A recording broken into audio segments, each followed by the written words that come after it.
Hi friends, మీరేం చేస్తున్నారు? నేనైతే రవ్వ లడ్డూలు చేయడానికి రెడీ అయిపోయాను ఫ్రెండ్స్. నా ఫాలోవర్స్లో ఒక బొడ్డోడు అడిగాడు, 1 వీక్ నుంచి అడుగుతున్నాడు. నేను కొంచెం ఊర్లో వెళ్ళడం వల్ల కుదరలేదు, ఈరోజు చేస్తున్నాను.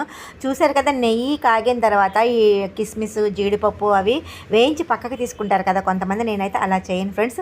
డైరెక్ట్ దాంట్లోనే రవ్వ కూడా వేసేసి, ఆ తర్వాత ఈ పచ్చి కొబ్బరి మిక్సీ పట్టుకున్నాను, అది కూడా వేసి ఈ పూర్తిగా రవ్వ వేగిపోయిన తర్వాత పంచదార ఎంత కావాలో అంత వేసుకుంటాను ఫ్రెండ్స్. చాలామంది అంటే ఈ ఏమంటారు, యాలుక్కాయ పౌడర్ అయితే నేను పంచదార యాలుక్కాయలు కలిపి ఇలా పౌడర్ చేసి పెట్టేసుకుంటాను సీసాలో. ఏ స్వీట్ చేసుకున్నా టకటకా వేసేసుకోవచ్చు అనమాట, టైం వేస్ట్ అవ్వదు. చూసారు కదా, ఈ కలుపుకున్నవన్నీ చల్లారిపోయిన తర్వాత చల్లారబెట్టుకున్న పాలు కూడా కొంచెం కొంచెం పోసుకుంటూ చక్కగా వండొచ్చే వరకు చేసుకుంటే అసలు టేస్ట్ కూడా యమ్మీగా ఉంటుంది ఫ్రెండ్స్. చాలా బాగా వచ్చినాయి కూడా. ఫుల్గా డ్రై ఫ్రూట్స్ వేస్ట్ చేశాను. మరి నాలాగా పాకం కాకుండా ఇలా పాలు పోసి ఎంతమంది చేస్తారో కామెంట్ చేయండి ఫ్రెండ్స్. Bye friends.